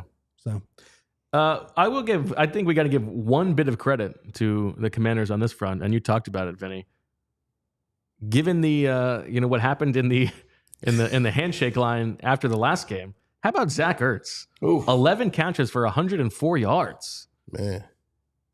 And then Vinny asks how old he is, and someone says how old he is, and we get a damn. Yo, Zach, you still my guy, man. We love you, man. But He beat Blood 34 years He old. can do that. 11 for 104 in the NFC Championship It game. seemed At like he was- 34. He was open at will there. Like, Rich was real irritated because Reed Blankenship was playing off of him a lot, but it just seemed like he was getting open I was at a will. lunatic too, so yeah. I mean, any first down was trouble. I mean, But it was weren't consistent. the Commanders 4 for 4 on fourth down? And I think Ertz had a couple of those too. So honestly, a perfect game. Eagles blowout, but Ertz gets his numbers. It was Nice the game for exact him. opposite of the last game. It was you did so much and your team lost by 32. Do you think Sirianni told him the opposite this time? They too? did have it looked like they had a nice little embrace this time. I think it would have been funny if Ertz did that. He was like, "Hey, I had a great game." It would be funny. It was pretty good. All right, let us know what else you want to talk about as we await the Zach arrival. I'll tell you what, he's having the ball in that locker room. He's probably having him a student. So, Bo, where's Zach going here? You know him well. Well, he wants to go to the press conferences. He wants to go to Jalen. He wants to go to Nick. I imagine. I think he's making his way around. As we talked about, there are storylines galore for this team that was just dominant. I mean, 55-23 in the NFC Championship game. Most points ever scored in a championship game. Unbelievable. What a time for it to come together. But they don't pass the ball well. You see how pretty them deep balls was. Pause. But, deep passes was. But listen, those things have been missing, and they pulled them out today. All the credit in the world. They're really fantastic. People are telling us that Zach says Jalen was smoking a cigar, as you told us, Jamie, going with the Stoke. How about Will Shipley? 57 yards on that carry, 4 for 77. By the way, Saquon was happier for Will Shipley than I think any play he had all year. He was going nuts. Yeah, man, that goes to show you how much work them guys been putting in. That was his first touchdown. I think so. Yeah. So shout out to Will Shipley, man. That's how you get shit done. You like how I said that? That's how you get shit done. That's good. Yeah, the rushing yards in this game. If you want to just look at the tail of the tape, the Eagles had 229 rushing yards. Commanders had 99. Yeah, I think they had 7.2 yards per carry and 6 rushing touchdowns. Yeah, and we talked about it at the halftime show. Every time they give the ball to Brian Robinson or Austin Eckler, that's just a huge win for the Eagles defense. Robinson 11 for 36 and Eckler 8 for 15. Yeah. And I mean, the Eagles ran it well. I thought another pretty key element of this game was Jalen on those empty QB draws. He was good. Like we wondered all week, how was that knee going to look? That looked like Jalen Hurts running those. Man. So he was great. While we were sitting, when that play went on, I had a guy text message from Noah Curry's iPad. And he said, "Hurts, we outside." Oh man, funny guy. I had this conversation during the game. Our kids, you got young, but we're all young kids. They're spoiled rotten right now. Oh, bro. Because Super Bowls and World Series runs have become a thing of norm. Whereas like growing up, they were few and far between, if ever. Kids today got it good, man. They really are the golden. It's the most. I saw the professor tweet this out. The most NFC Championship Game appearances since like 1990 or something. The Eagles lead the NFC now. He also tweeted this out too. Last 20 years, 2004, most NFC championships. That's what it was. 2004. Philadelphia Eagles #1 now with 4. Wow. These kids got it good, man. No, can't understand how it lasts so long. You got it. Superpowers. Zach says that he's on his way up. So we'll hear from him in a little bit. He's skipping Jalen on our behalf. Wow. So that tells you how much he loves Well, us. I mean, it's just going to be a bunch of cliches. The main thing. Well, he'll get to watch it on video. But he would like to be there. As he wants to be the official voice of PHLY. And make sure that he's representing it at all events. Sean Wolford says this team still hasn't lost a game when Jalen, AJ, and DeVonta start and finish the game this season. That's unbelievable. Amen. I mean, they've only lost 3 games all year, and AJ missed 2 of them in those first 4 games, and then Jalen missed the Commanders game. Dude, the Empire State Building. Yeah, I just looked at that, Vinny. It's green. For who? Oh man. Say what? Say what? Shane and Mara Too late continue to to be apologize. down bad. That's a very classy building, I gotta say. I used to work in that building because the Bills are playing right now. Yeah. Yeah, the Bills aren't New York. Well, I mean, yeah. Michael Toma, thoughts on the end of the half defense on the Washington field goal? I know that made you mad, Rich. Yeah, it wasn't good, but who cares? Okay, I think that's fresh. That's good perspective. Yeah. I mean, there have been some time that was not ideal. It was the blitz that allowed Jaden Daniels to scramble. That was maybe the one call I would imagine Vic would like to have back, but it's not gonna kill him right now. Rohit, shout out to Dickerson and Jurgens for sticking it out. Absolutely. I mean, two guys who were absolutely playing through a ton of pain. You saw what Dickerson was just like hobbling about through, and he has that holding call, and it felt like after that the Eagles decided to make the switch. But Jurgens, who was obviously a Pro Bowl center, was hurting with his back so much he wasn't able to start in this game, and then he comes out and plays the second half. Guys laying it all on the line for the team. Yeah, Really hopefully impressive. those two can get right in these 2 weeks here. Yeah. Hopefully that knee for Dickerson isn't something serious because my man was hurting. Yeah, and then maybe 2 weeks is enough for Jurgens to be right, but that would be great if those two could get as close to healthy as they can. What's like the toughest pain you ever had to play through, Vinny? High ankle sprain. Okay. Oh my God, hurt bad. Shot up. About three times. Yeah, I mean, you got to. And then when the shot up is wearing off, Right. you like cut it off. But Was that earlier or later in your career? that was early. Okay. That was early. When you young, you think you Superman. I played through this. Mhm. I played through that. But then you start looking at it like, oh nah, bro, you play like Basuda. And it's like, yeah. So I would say high ankle sprain. Okay. Now, if the Eagles do play Andy again, if the Chiefs win this game, how do you feel about that? Go on and on. Can't understand how it lasts so long. Side of superpowers. Listen, I like it. at this point, man, the way this team clicking, I don't care who we play. I think I've shifted a little to the Bills. Like the revenge would be sweet against Andy and the Chiefs, but like in the back of my head, that refs element, and I know it's kind of like some people are sick of talking about it. It's real. Give us some refs that never refed the Chief game before. How about that? Let's get some new games, new Got guys. some reps who are going to just give the Eagles touchdowns. Yeah, I like that. Yeah, bring them refs from tonight. Wow, funny stuff. I think Zach actually this is actually ridiculous. I believe the Commanders reporters requested a pool report Oh no! for that. Are you kidding You me? can't request a pool report when you lose by 32. I totally agree. That It's is outrageous. Come on. But this is, you don't understand. You've been around this team. It's a really special team. They're really. They got, 32. they got the juice. They got That's the vibes. loser behavior. Yeah, that's real bad. Isn't that so bad? I mean, it was already out of, it was, What question are you even going to ask? yeah. Well, you don't need a pool report for that.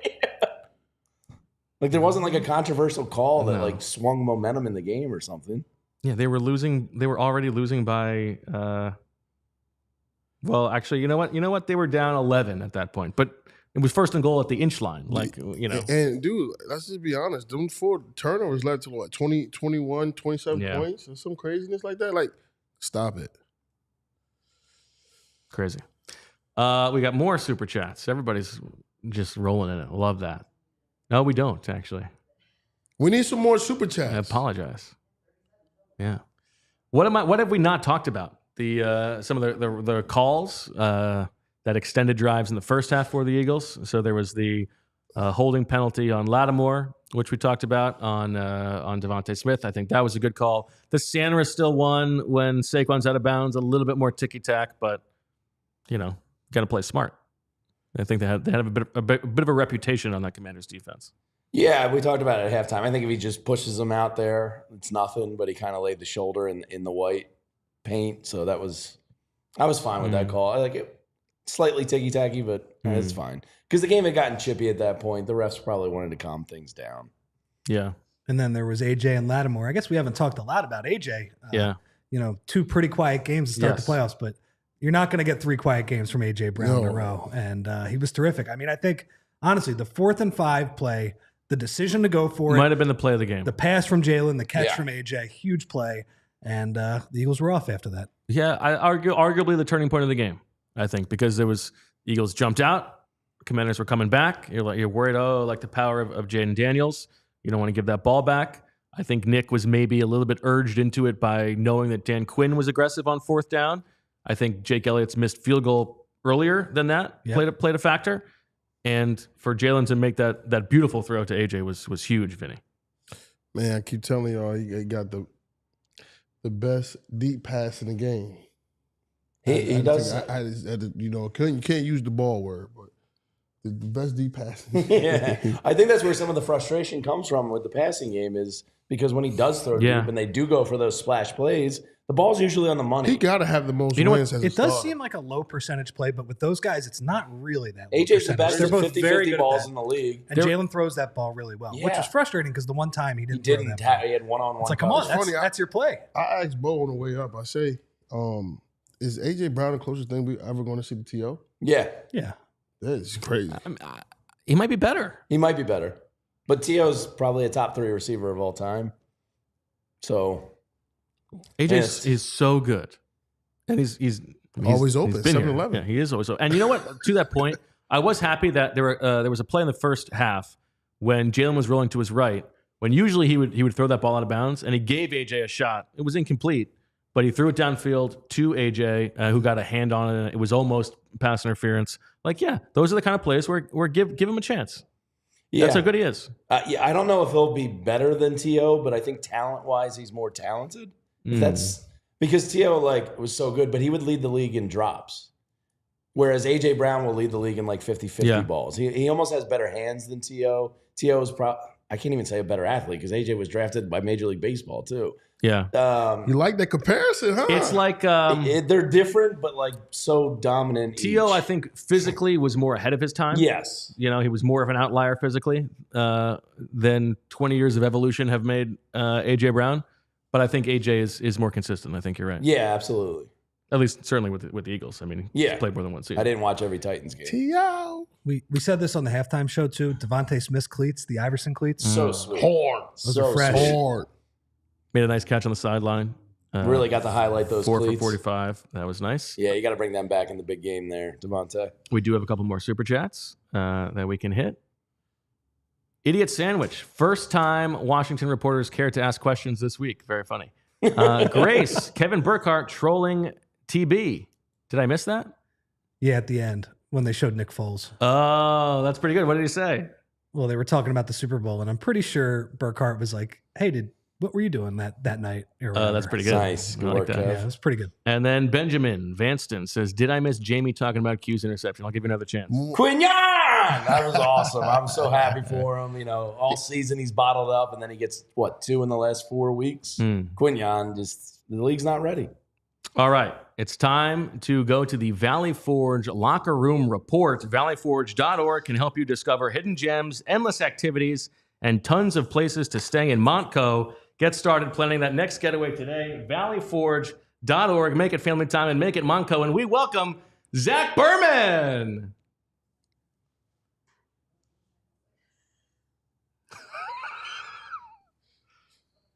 Hi, Zach. How you doing? Hey, I just came up from the locker room. I'm ready to give a report on what I observed from the Super Zach, Bowl look at these winning. guys. I'm sorry, from the team going to the Super Bowl, the NFC Champion Philadelphia Eagles locker room. So I walked into that locker room, Zach, and you had yes, Zach, look at these yes, guys. I see. Yeah, I see. I'm trying to give a report on what I observed from the locker room here, right? So I see. I mean, I think this game is much more about the Philadelphia Eagles than Josh Harris. So that's what I'm trying to share here. But yeah, I see the Josh Harris thing on a stick. Yes. Pause. Zach, do they give out NFC championships to teams that take over the Hard Rock Cafe? So We're going to revitalize Market East, one Okay. overpriced beer at a time. Okay. Yeah, I don't know which one. That's a nice bit there. The bit I want to tell you about he's is what happened angry. in this. No, this bit I want to tell you about is what happened in the locker room down here. Okay, because it was a fascinating scene to be there. And you walk in, and first off, the music's pumping. Gilly is there dancing with everybody. They're having a little dance contest in there. Jalen Hurts lights up the victory cigar in the back corner. Brandon Graham, chatting with Brandon Graham about the season. Gilly comes over, and Gilly says, "I'm going to give you an exclusive. You're playing, right?" And Brandon Graham starts laughing and says, "You'll find out tomorrow, or we'll find out tomorrow." Oh, so we'll find out tomorrow Love it. on I We'll gotta find out text him. tomorrow. Zach, he gotta you break the news on. You gotta break the news for you on the dial. I think you got to break it, Please, Vinny. please, yeah, please. So really, what I tried to do in there was just capture the scene. Was use my senses to observe what was going on. You saw players who they weren't changing out of their uniform. They were all taking pictures with the NFC Championship trophy. Quinyon Mitchell, Cooper the Gene, taking that picture together. You saw Howie Roseman in there with Gil. You saw Howie Roseman walking around looking for the Super Bowl hat. Jeffrey Lurie in there. A lot of hugs going around all around that locker room. And Nick Sirianni wearing a Mike Quick jersey at one point comes out, soaks it all in. He tells Gilly that they're undefeated with Gilly coming into the locker room. You saw some of Vinny's old teammates in there, Chris Long and Bo Allen in the locker room. Obviously, these Eagles stars, Saquon Barkley. There was this huge crowd around Saquon Barkley's locker before he was even there. His mother was outside the locker room doing interviews with the media. I can keep on going down the list. AJ Brown talking about 2 Super Bowls in 3 years and really just capturing this moment. And I've spoken before about how these have been very business-like post-game locker rooms. Tonight was a night of celebration. That's what jumped out when you watched it. It was a night of celebration. So what were some of the scenes? Who did you talk to? What was their perspective on everything that has happened this season to go from Sao Paulo to Nolans? Well said. Yeah. So, for this game specifically, it was interesting speaking to Cam Jurgens, who said, what was Lane Johnson's quote this week about execution and emotion? And he said the Eagles had execution, the Commanders had emotion, right? It was a very funny scene when AJ and Lattimore were going back and forth, where Lane just walked away. He's like, it was very much what he was talking about the execution. Sorry, go ahead. Exactly. Yeah. So that was, Cam Jurgens was really emphasizing the amount of talking that Washington did there. That's what really jumped out. It jumped out, Jordan Mailata was talking about how much they were talking that Washington team. Going around the locker room, the turnovers, that was a big point of emphasis. But big picture here, it was, you heard Brandon Graham walking off the field saying 2-2. You guys thought we weren't going to be here. The way this team has forced turnovers since the bye week in particular, the way they've played since the bye week, this was a night where it was everything came together, everything that they talked about. And Jalen Hurts, I haven't spoken to Jalen. Jalen's speaking now, but hearing players talk about Jalen Hurts, Jordan Mailata saying that when that whole sequence was going on at the goal line, Jalen was keeping them calm. Right, that was a big thing there. And Nick Sirianni showed specific footage to the team last night, and he really tried to highlight 3 things. He wanted to highlight love, and his encapsulation of love was Nolan Smith coming out of the tunnel holding Nakobe Dean's jersey. He wanted to talk about something about togetherness, and he had the clip of Nakobe and Jalen Carter having that sack, and Jalen Carter thanking Nakobe for setting him up there. And then he showed a clip of Jalen Hurts saying it doesn't matter what anyone says, right? Like that was another big point of emphasis. And I asked Nick, because I saw Nick at one point taking in the scene, and I asked him what he was thinking about. And Nick said he was thinking about the next game, because he said that they've won this before and they've had this before. And he said they're more hungry, or is it hungrier? He did the same bit as he did the other day.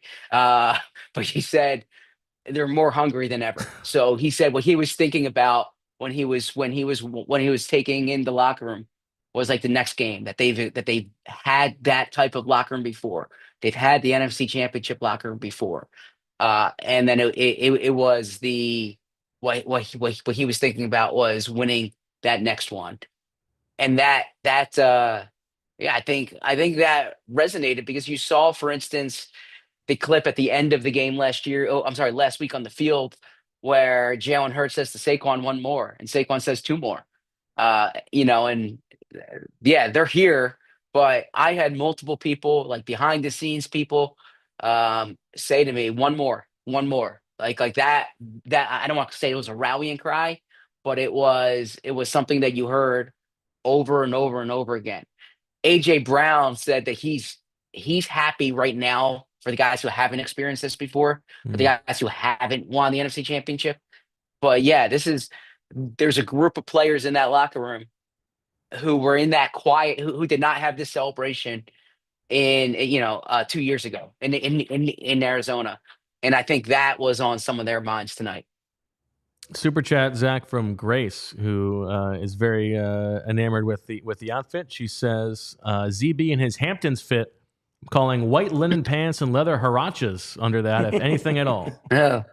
No, black pants under this. Yeah, dark pants and Air Force Ones. But I appreciate the compliment on the jacket. I know Emily's watching at home, and she'll be thrilled to hear that. Very nice.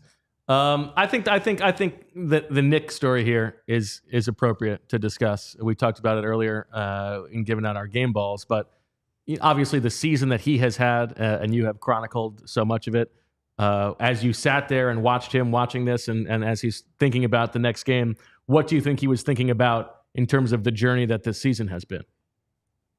Yeah, good question. Because I'll put it this way: Nick Sirianni does not forget. Okay. He might not show it all up there, but Nick Sirianni does not forget. I'll give you a little side anecdote to illustrate that. There's an outstanding columnist at the Philadelphia Inquirer who wrote a column earlier this year after Nick had his kids up on his lap at at a press conference, right? And when that columnist asked the question tonight, Nick said, "You notice how I don't have my kids up here?" And which I bet he would have liked to. Yeah, but that's like so when you asked about this year for Nick, that comes to mind because Nick's worn it this year. He's taken a lot, and I think even though he acts like it doesn't bother him, like I think getting to this point, I think it speaks a lot about him, but it's there's this thought, and we've talked about on the show, that like anyone can coach the team, but Nick's pushed the right buttons. He knew the exact score of the highest score in the playoffs before this, right? Or because he was growing up in Western New York and remembers watching the Buffalo Bills, and he's heard Frank Reich talk about it, right? So putting up 50 plus points mattered to him tonight, right? And you talk about the season that he's had, and what this says about Nick is he had this team respond again and again and again, 2-2 when there were calls for his job. Since then, they've lost one game. Okay. And the only game they've lost since then, their quarterback got knocked out and their, star wide receiver dropped the pass. In the NFC Championship game, they played their best game of the season. Like they were outstanding tonight. So yeah, I think Nick's not ready to say I told you so, but I imagine there's a part of Nick that wants to say I told you so. Well said. We will save Jalen for another time since you were not there with Jalen. Although I'm curious about what you saw from him. But how about this defense and the turnover that they continue to produce? What can you say about that group? Yeah, so Nick talks about how much they preach this, and you're there, Bo. You're in the auditorium. You see the signs up there, and like it stood out to him that someone like Will Shipley, he said, has never really tackled someone before. It's crazy. And he has that big play tonight, and he talked about how Gainwell had done the same thing. But when you talk about this defense, a few things jump out. First off, Zack Baun, man, every single week. Like the way he punches the ball. I'm not ready to say defensive player of the year, but I'm ready to say like this guy's one of the best defensive players in football this year, and that much is clear. And he keeps answering the bell. It's impressive to watch. Vinny wants to know who's having a better year, you think? Because he's certainly in that conversation. I mean, TJ Watt was great. I would say Patrick Surtain. Yeah, Patrick Surtain. Yeah. Patrick Surtain's up there. But look, it's not a year. It's not a year when you have like the Myles Garrett type season. What do you got, Rich? Mac Hollins' crazy touchdown catch. Ooh. To make it 21-16, Buffalo. So, Zach, early gut reaction. Is there a team you think is a better matchup for the Eagles in the big one? Well, I think that the Bills are the tougher team, but the Chiefs, I don't want to say Mike Mahomes is inevitable. That kind of becomes like a cliche, but the Chiefs know how to win, and so I would rather see the Bills because there's a part of the Chiefs where it's just like you don't want to play against Patrick Mahomes in the Super Bowl. That's kind of the way I feel. Patrick Mahomes it's like seeing Michael Jordan in the NBA Finals. So based on that, but I think the Bills are the better team. I think the Bills are the tougher team this year, but the Chiefs are the team that the Chiefs would be the harder out. That said, if you're into the revenge tour, if you're into like the narrative of dethroning Goliath, then that's the Kansas City Chiefs. What other leftovers from the scene are worth passing along? So like when seeing all the players with their families, that's one thing that really jumped out. Like, guys like Mekhi Becton and how much this one meant to him. You could see him with his family. You could see DeVonta Smith, holding his baby, 30 minutes after the game. You see players who still have the confetti in their shoes on the field down there. I don't know if you can see behind me. The lights are a lot of lights are off, but there's family members of players really taking this in. And Zach, coaches. This is a money making opportunity Get for that you. Confetti, sell it. Confetti, grass, all that stuff. Scoop it up. You can be a rich man. So Nick Sirianni talked about the sleep deprivation of these coaches, and yes, and I would say, it seemed like the scouting staff. I was going to ask the you about joy that those guys took. They're all down there.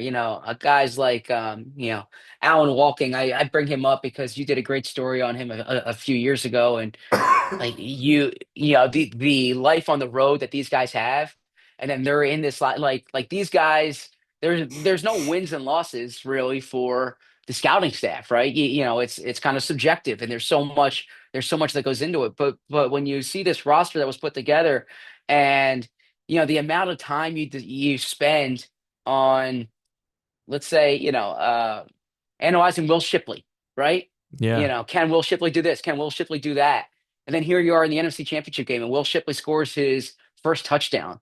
Or you go on down the list of the amount of different players who contribute. There's the pro scouting staff who was looking at Zack Baun's film. So, you feel good like for those people because you see them in the celebration. Like Adam Berry on the scouting staff. I saw him taking video of the Gilly dance party, if that's what you'll call it. They were all wearing the whistles, the Gilly whistles. Okay, they had these green whistles around their neck. Oh. Go on and on. Yeah, so that Zach that has was a no big part of it. time for any nonsense. I saw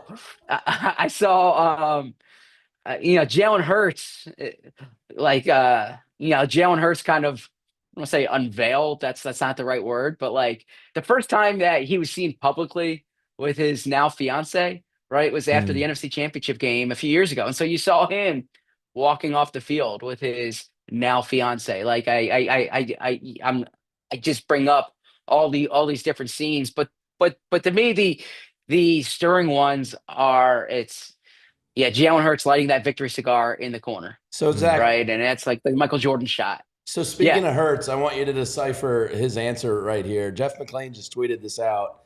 Jalen Hurts on head coach Nick Sirianni. I think he finally let me out of my straitjacket. When asked to clarify, Hurts passed, but he seemed he was referencing the offensive constraints on him since the bye week. What do you make of that? I mean, yeah, like I do think that there's just been this major emphasis to don't turn the ball over, and I think look, they were in the red in turnover differential the first 4 games of the season. Then they have the bye week. Since then, they've been in the red once.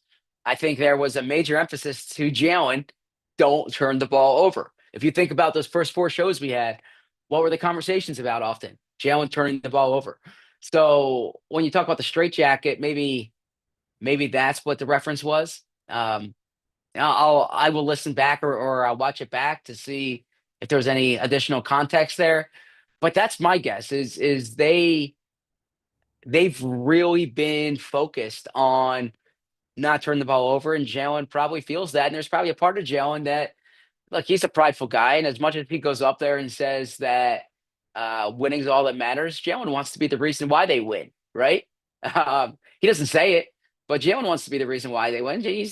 It's human nature. He's the franchise quarterback, and he doesn't the game manager label. I believe Jalen's genuine when he says that he wants to, that all that matters is winning. But I do think there's a part of Jalen that looks back at 2022 and the way they played, and him going AJ Brown and whatnot. Yeah. So I imagine some of that's involved in that comment. Zach, I know that you are familiar with trips to the Super Bowl. We've got David Rickle in the chat already calling for the next book to come out this offseason, so we're looking forward to that. But what does the next week hold in store for the Eagles before they head to Nolans? Yeah, so Vinny knows this well, because this next week is really when you prepare for the game, right? You put in your game plan this week. The most important practices you have of Super Bowl week are this week in terms of leading up to the Super Bowl is what they have in the facility this week. This will be a work week for the Eagles, and it's not a bye week. It is a work week. So they'll be there. They'll practice. You do a lot of installation, because then when you get to the Super Bowl, they arrive Monday. Then Monday night they have Super Bowl media night, or no, I think they arrive Sunday. Then Monday night they have Super Bowl media night, right? And that's a whole frenzy. And then Tuesday, Wednesday, Thursday, Friday, they're practicing in someone else's facility. I do know from talking to Doug Peterson a few years ago. Doug tried to hold back a few things to put in that week to keep practices intense, but it's not the same. It's not like having practice on your field. So a lot of the work you try to do in terms of the game planning happens this week. And so we'll be able, the beat writers will be able to talk to those players and some people this week. But then once you get to New Orleans, it becomes a spectacle. And that's when the circuit, that's when it's more of a circus than anything else. Hey, Zach, real quick. I know you probably don't have medical updates, but Landon Dickerson, Cam Jurgens, how are they feeling? How are they moving around? Any idea on kind of what exactly is up with the two of them? Yeah, I saw Landon come off the field. I did not see Landon in the locker room. I saw Cam Jurgens was talking about his locker, gutted it out. Yeah, I mean, I think I think you put it well. Gutty performances. I don't think. Again, I'm not diagnosing anything here, but I think that 2 weeks will be beneficial to both of them. Then Kenny Gainwell, I saw him walking around. He does have a concussion, and we saw with Jalen sometimes concussions last, but 2 weeks gives him time to recover.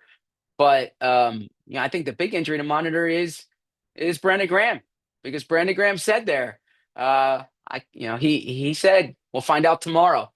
So I think Brandon might be waiting for his radio show to put out the news. Okay. But if Vinny Curry can get it, I'm saying here, my guess is Brandon Graham's playing in the Super Bowl.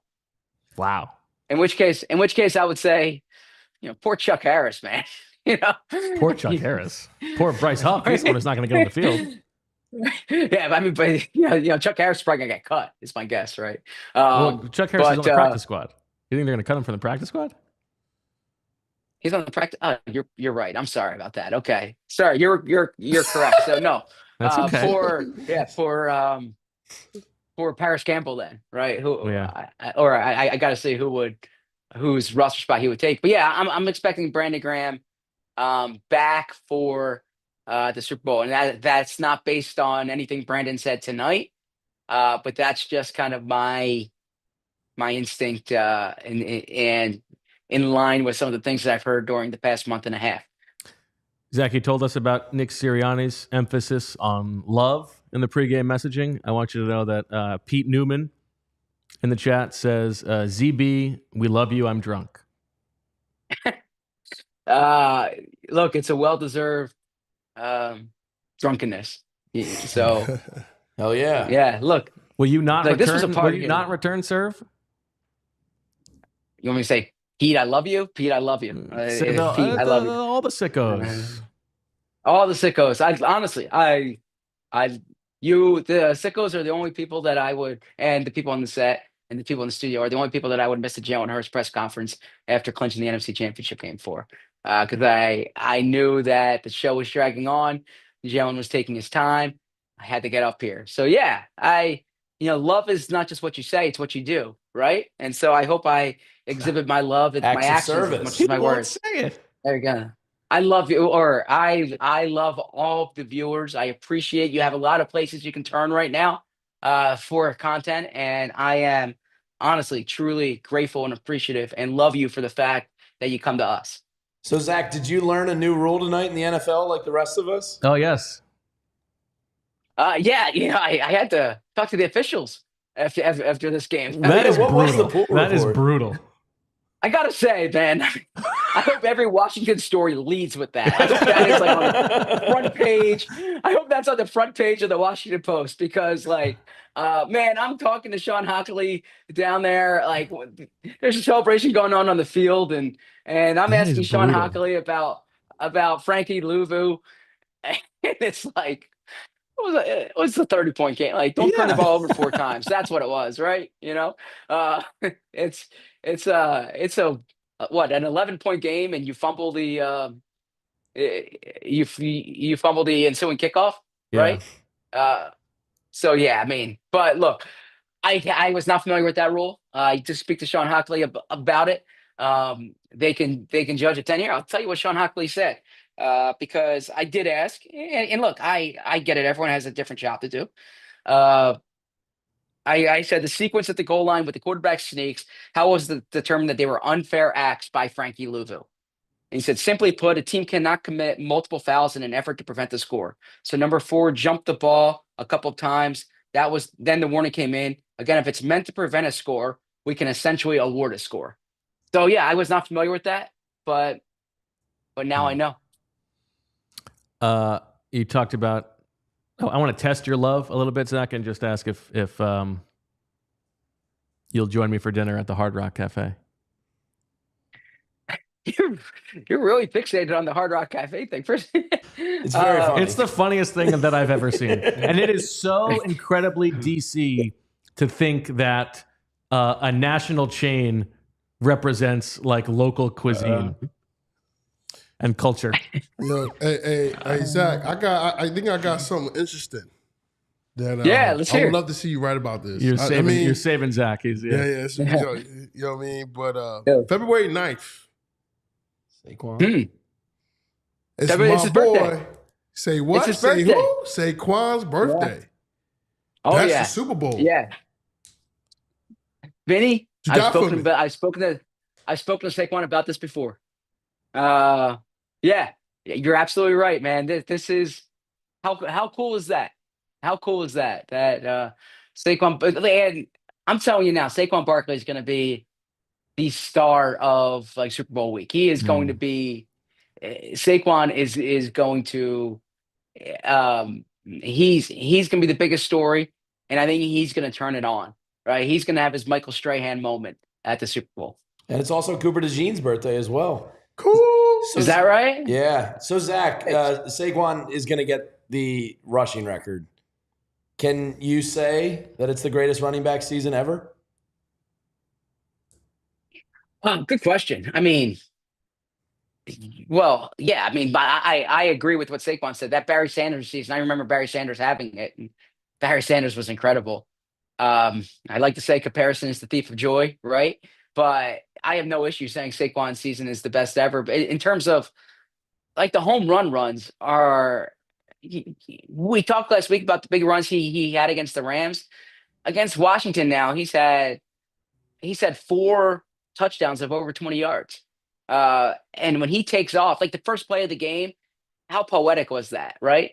So, yeah, I mean, his season is absolutely special. All right, Zach. Give us a little bit of a tease of what people can read on allphly.com if they become a diehard, and today is the time to do it because it's a great deal to become a diehard. Yeah, so I kind of have to sort through that. I think what I'll do is in at least the main article is I'll paint the picture of the locker room. I'll take the reader where they was. I'll take the reader where they weren't. I'll show Gilly dancing, and I'll show Jalen Hurts puffing the cigar, and I'll show the different embraces that were going on, the different conversations that were going on, and kind of what this means to certain guys. And then I'll probably have a follow-up article, like more game specific, probably the way Jalen played or the defense forcing turnovers. I could write Saquon. There's so many different directions to go with that. But the first thing I'll write is the scene. I'm actually thinking of heading down to the field right after I have to do my stand-up for True Mark. And I'm thinking of going down and doing it on the field if the lighting's okay. Because, look, my man smells that money. No, I'm not going to pick up the confetti, but as long as they let me down there, because I see the security guards clearing people off. But I will try to get down. I'll tell them I know Vinny Curry, and hopefully that will help me out. All right, Zach, we look forward to it. But no, I didn't answer your question about the Hard Rock Cafe. Honestly, I mean, we should do a show there this week. It's good. Yeah, yeah, like it is. It was kind of like laughable. You know, it's hard to get. We did it. We try to get seats at tables. But plant our flag. I don't know why it's not like a personal affront, right? I mean, but and look, there's a lot of great restaurants in DC, Bo. DC is a good food city. You just have to know where to turn. Yeah, some of their most popular ones are from Steven Starr, Stolen Valor. But no, this was the Commanders. I'll say this, and I said this on the pregame show. I thought there was a better chance tonight for a blowout than an upset. And I commend, there was a lot of respect in that locker room for Jaden Daniels, and look, Zach Ertz had a really good game. Those two teams weren't in the same ballpark as far as I'm concerned tonight. Like the Eagles were so much better than them. I mean, the Eagles put up a 50 spot, right? And I understand late in the game, Washington's going for some fourth downs. Specifically, that Commanders defense was not a championship caliber unit. Yeah. So it surprises me that there was a sentiment, at least nationally, that Washington was going to win this game. I understand they were hot, and I understand they had a hot quarterback, but like the Eagles are a bona fide heavyweight, and I think that the big thing I think about this year is we've spoken in the past with our friend and former co-host Shil Kapadia that like the best seasons are the ones that are the unexpected ones, and this is the challenge with this team. This was the expected. Like this was the expectation. Yeah. If they didn't make it to the NFC Championship game, or if they didn't make it to the Super Bowl, this season would have been considered, I don't want to say a failure, but it would have been considered underachieving. And so there's, to me, this is like, there's something to be said about going pole for pole, for lack of a better, or is it pole to pole?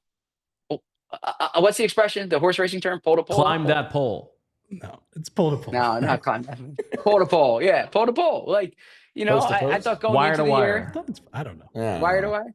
Yeah, the Eagles were I thought the Eagles and the Niners and the Lions were the 3 best teams in the NFC going into the year, and here the Eagles are the last team standing. They earned it.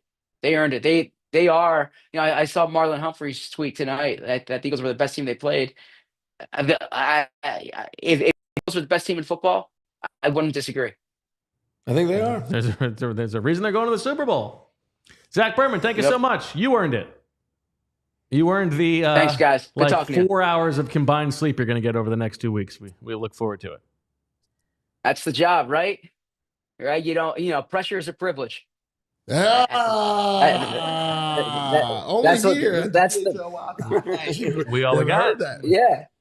Yeah. Pressure is a privilege, right? Like think about how many people cover teams around the NFL who want to cover Where'd you a hear Super that Bowl, who want to first? cover a Super Bowl team. So yeah, that pressure is a privilege? Yeah. I think I heard it growing up, but I know Vinny Curry said it in 2017. No. I said it a couple weeks ago. We was just talking about. Okay. That's something I tell myself all the time. Yeah, exactly. So as Jim Harbaugh says, who has it better than us, right? Complete no sell. All right, guys. I'm gonna get down on the field. If they let me down there, we'll Thank talk. you, Zach. See you, Zach. All right, Zach. All right, let's close out with some remaining Super Chats before we get going and watch the second half of this Chiefs-Bills game to see who the Eagles are going to play. We've got E. Roses, who says, Washington, on its way to being a bigger rivalry than the Cowboys. They're going to be NFL darlings and a trendy Super Bowl pick. It's a team that now has competency, which the rest of the division cannot say. It was a nice moment in the parking lots I saw earlier when the Commanders fans and Eagles fans came together to do a Dallas sucks chant.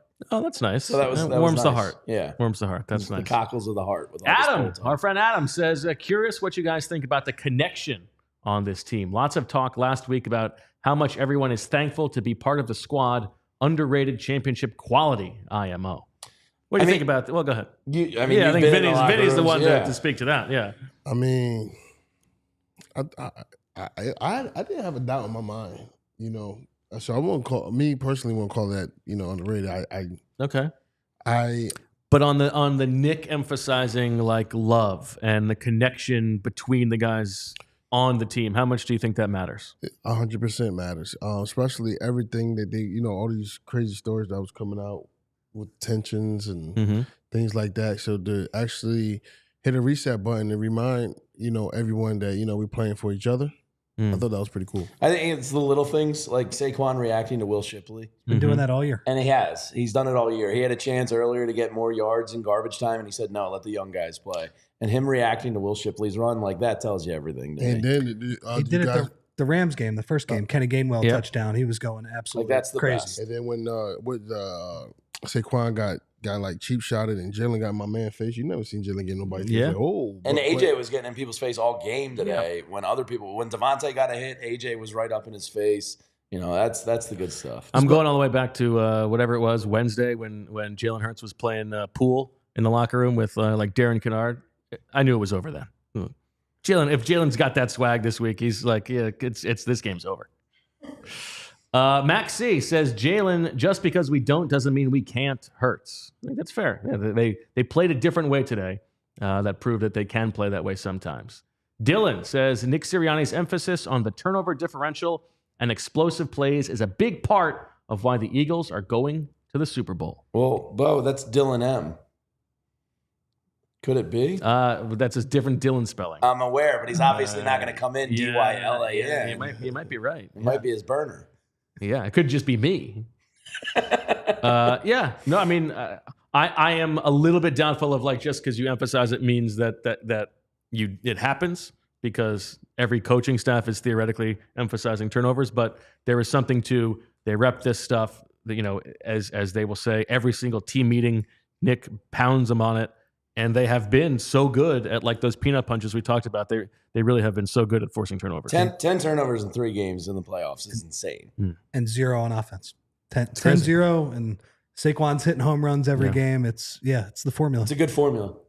NW Bird, did Zach ever share why they call it the Snoopy? That'll be a nice Super Bowl week thing for him to work on. Dave says Saquon and DeJean were born on February 9th. Super Bowl 59 is on February 9th. 33 plus 26 equals 59. Let's see how this ages. Numbers guy. Ooh, it's a sign. It's a bit of a numbers game. Very nice. Jared just got home from the LINC. What a game! This team has the feeling, and in the words of the best band in America, so ready for this. Go Birds. All right. Okay. What more could you add to that? Rohit with a heart. We appreciate that. We love you too. And Hoflax says, I'm so glad none of these players have to fake a smile at the Pro Bowl next weekend. Yeah. All right. The Pro Bowl does suck. I mean, it's a little better. What are they doing now? Flag football? Yeah, the games and stuff. Okay. Yeah, it's better than it was. I mean, watching a Pro Bowl game was terrible. Yeah. All right. We're going to let everybody go watch the second half of this AFC Championship game to find out who the Eagles are going to play. Remember, not only is there a great deal on Die Hard membership right now, but there is also a huge sale at the All City PHLY merch store. We got new shirts to celebrate the Eagles going to the Super Bowl. So, fly your flag. Rep us. No big deal. All right, before we get going, final thoughts. Rich, what's the thing from this game that you will remember the most, you think? I think it's the first Saquon run. Yeah. As good as Jalen played the entire game, as good as the turnovers were, it's just like, the Commanders have that long drive and Saquon just sets the tone right away with like, I can hit a home run whenever I want. If you are not playing good defense, I am going to take this 60 yards and score. Just the best running back season I've certainly ever seen. And he ditched the bit about Marshall Faulk telling him to be patient and not take the holes. He just took it right off the bat today. That's true. Yeah, right away.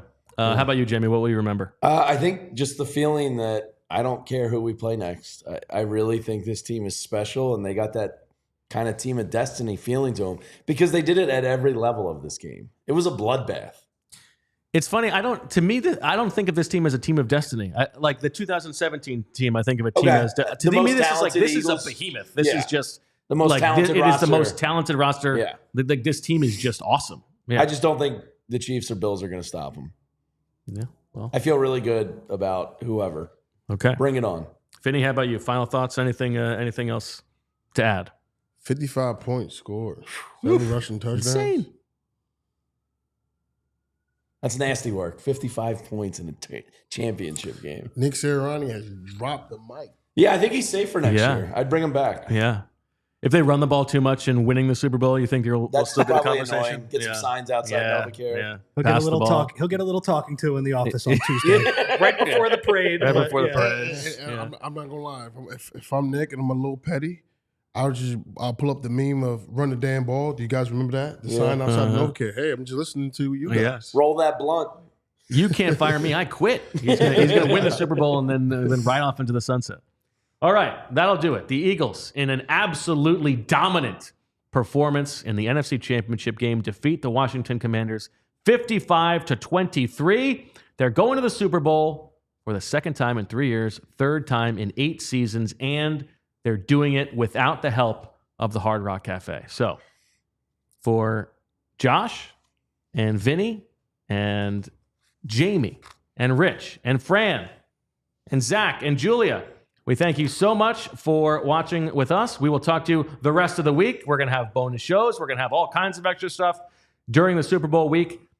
A Hard Rock fundraiser, perhaps? Yeah, absolutely. All of that good stuff. We will talk to you tomorrow and a lot after that. And as always, we love you. Go Birds! We all silly like the mayor.